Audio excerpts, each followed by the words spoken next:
You send a text. They don't reply for 10 minutes. Suddenly your brain starts writing a whole Netflix series.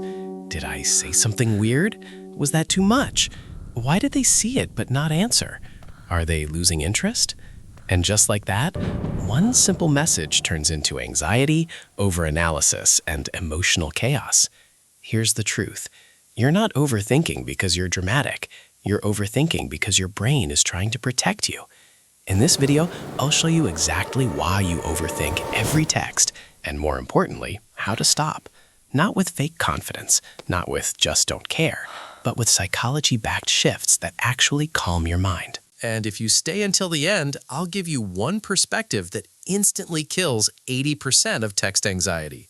So let's start with this. Why does texting trigger so much overthinking? Because texting removes certainty. When you talk to someone in person, you see their facial expressions, you hear their tone, you read their body language. But in texting, it's just words on a screen, and your brain hates uncertainty. So what does it do? It fills in the gaps. And unfortunately, it usually fills them with worst-case scenarios. Psychologists call this negative interpretation bias. When information is unclear, anxious minds assume something is wrong. He replied with, "Okay." Your brain hears, he's annoyed. She took 2 hours to answer. Your brain hears, she's losing interest. But most of the time, they're just busy. Driving, working, living. Step 1. Separate facts from stories. Fact, they haven't replied yet. Story, they don't like me anymore. Fact, they responded briefly. Story, I said something stupid. Your anxiety lives in the story, not the fact. So next time you feel the spiral starting, pause and ask yourself, what do I actually know for sure? Usually, the answer is very little.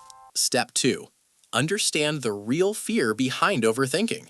It's not about the text. It's about rejection. Overthinking texts is often a sign of anxious attachment. If you deeply care about how someone feels about you, your brain goes into threat detection mode. Delay equals danger. Short reply equals threat. Seen without response equals abandonment. Your nervous system reacts like you're being chased by a lion. But here's the reality. A delayed text is not a survival threat. Your body just doesn't know the difference. So instead of fighting your anxiety, regulate it. Take 5 slow breaths. Relax your shoulders. Put your phone down for 5 minutes. Calm body first, calm mind second. Step 3. Stop making texting your emotional scoreboard. Some people measure their worth based on response time. Fast reply, I matter. Slow reply, I'm not important.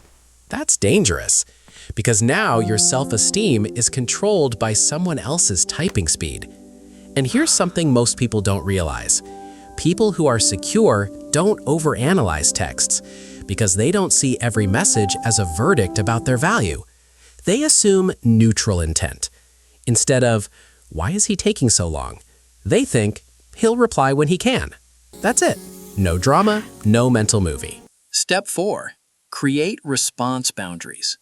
If you constantly check your phone every 2 minutes, you're training your brain to obsess. So flip it. After sending a message, put your phone away. Set a 30-minute no-check rule. Go work, go study, go move your body. When you stop staring at the screen, the anxiety loses fuel, because obsession grows in stillness. And here's something powerful. The more full your life is, the less power one text has over you. When texting is your only emotional stimulation, every notification feels massive. But when you have goals, hobbies, work, friends, a text becomes just a text, not your entire mood for the day. Step 5. Accept that you cannot control perception. You can send the perfect message. You can use the right tone, the right emoji, the right timing. And still, someone might misunderstand you, because communication is shared responsibility. Overthinking tries to control what you cannot control. But confidence says, I said what I meant. The rest is out of my hands. And now, here's the perspective shift that changes everything. If someone loses interest because of one message, they were never that stable in their interest to begin with. Healthy connections don't collapse over a slightly awkward text. Secure people don't disappear because you didn't phrase something perfectly. And the right person won't require you to analyze every word before pressing send. So the goal isn't to craft flawless texts. The goal is to become emotionally steady enough that one message doesn't shake your identity. Because when you stop overthinking every text, you don't just gain peace, you gain power.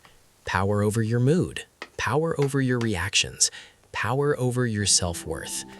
So next time you send a message and feel the spiral starting, remember this: it's not about the text, it's about your fear.